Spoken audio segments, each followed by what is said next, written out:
திருவண்ணாமலை மாவட்டம் தண்டராம்பட்டு பகுதியில் பெய்த மழை காரணமாக மின்கம்பம் அறுந்து விழுந்து பழுதானது.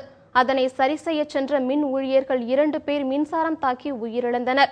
இது குறித்த கூடுதல் தகவல்களை தருகிறார் எமது செய்தியாளர் கோபு. அவரோடு பேசலாம். வணக்கம் கோபு. வணக்கம்.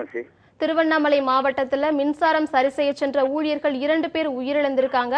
இந்த சம்பவம் எப்போது எப்படி நடந்தது, அதை பற்றி விரிவா சொல்லுங்க கோபு.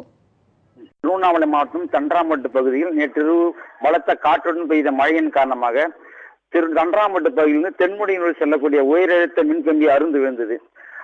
இன்று அதிகாலை சுமார் 4 மணி அளவில் அதனை சரி செய்ய மின் ஊழியர்கள் சென்றனர். அப்போது கம்பத்தின் மீது ஏறி மின் இணைப்பை சரி செய்து கொண்டிருக்கும்போது எதிர்பாராத மின்சாரம் தாக்கி சம்பவ இடத்திலேயே சிவகுமார், பன்னீர் என்ற மின்சார ஊழியர்கள் 2 சம்பவ இடத்திலே உயிரிழந்தனர். மேலும் கண்ணன் என்பவர் படுகாயமடைந்து சிகிச்சைக்காக அரசு மருத்துவமனையில் அனுமதிக்கப்பட்டு மேல் சிகிச்சைக்காக வேலூர் அரசு பொது மருத்துவமனைக்கு அனுப்பப்பட்டுள்ளது. பொதுவாக மின்சாரம் சரி செய்ய செல்லும் போது கையுறை போன்ற சரியான உபகரணங்கள் அணிந்து கொண்டுதான் செல்வார்கள் இல்லையா? சோ இவங்க அந்த மாதிரியான உபகரணங்கள் அணிந்து சென்றார்களா, இல்லை அவர்களுக்கு வழங்கப்படவில்லையா? அதை பற்றி சொல்லுங்க கோபு. அதாவது மின்சார ஊழியர்கள் அந்த பகுதியில் அடிக்கடி இந்த மாதிரி கடந்த 6 மாதங்கள் மட்டும் 6 மின்சார ஊழியர்கள் மின்சாரம் தாக்கி உயிர்ந்துள்ள பரிதாபமான சம்பவம் நடந்துள்ளது. இதுக்கு அதிகாரிகளோட அலட்சிய போக்கும் மெத்தன போக்குமே காரணமாக கூறப்படுகிறது. அவர் அதிகாரிகள் கூட இருந்து பாதுகாப்பு பணிகள் கூட இருந்து பணியாட்களை வேலை வாங்கும்போது தான் இது மாதிரியான அசம்பாவித சம்பவங்கள் ஏற்பட வாய்ப்பே இருக்காதுன்னு சொல்றாங்க மின்சார ஊழியர்கள். ஆனா காலையில 5 பேர் கொண்ட ஒரு குழுவினர் மட்டும் மின்சார கம்பத்தின் மேல ஏறி அந்த வயரை சரி பண்ணியிருக்காங்க.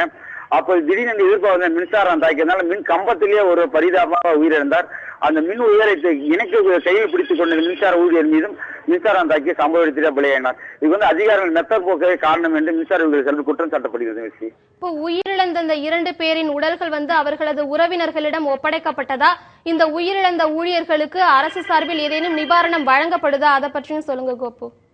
அரசு ஊழியர்கள், அதாவது சம்பவ இடத்தில் உயிரிழந்த ஊழியர்கள் உடல் பிரேத பரிசோதனைக்காக திருவண்ணாமலை அரசு பொது மருத்துவமனைக்கு கொண்டு சென்றப்பட்டிருக்காங்க. அது பிரேத பரிசோதனை செய்து முடிந்த பிறகுதான் உறவில் ஒப்படைக்கப்படும். அதிகாரி சம்பவ இடத்தில் விரைந்து விசாரணை மேற்கொண்டு அதன் பிறகு நிவாரணங்கள் வழங்கப்படுவது குறித்து தெரிய வரும். 2 பேர் மட்டும்தான் உயிரிழந்தாங்களா? வேற யாரேனும் காயமடைந்து மருத்துவமனையில் அனுமதிக்கப்பட்ட அந்த மாதிரி இருக்கு? அதை பற்றி சொல்லுங்க கோபு. பன்னீரும் சிவகுமார் மட்டும்தான் சம்பவ இடத்துல உயிரிழந்தாங்க. அதுல மின்சார ஊழியர் கண்ணன் என்பவர் காயமடைஞ்சிருக்காரு. காயமடைஞ்சது திருவண்ணாமலை அரசு பொது மருத்துவமனை அனுமதிக்கப்பட்டு அவர் முதலுதவி சிகிச்சை அளிக்கப்பட்டு மேல் சிகிச்சைக்காக வேலூர் அரசு பொது மருத்துவமனைக்கு அனுப்பி வைக்கப்பட்டுள்ளார். திருவண்ணாமலை மாவட்டத்தில் மின்சாரம் தாக்கி உயிரிழந்த ஊழியர்களை பற்றி விரிவான தகவல்களை கொடுத்தீங்க. நன்றி கோபு.